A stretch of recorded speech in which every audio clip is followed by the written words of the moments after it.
Ganito ka ba sa asawa mo? Katulong na ba ang trato mo sa asawa mo? O baka hindi mo lang napapansin? Panoorin mo yung video na to. Baka sakaling makarelate ka.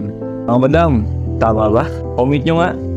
Ito minsan yung nagiging problema pag tumatagal na kayong mag-asawa.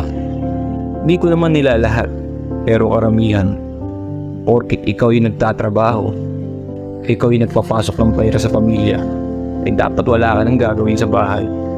Hihiga ka na lang.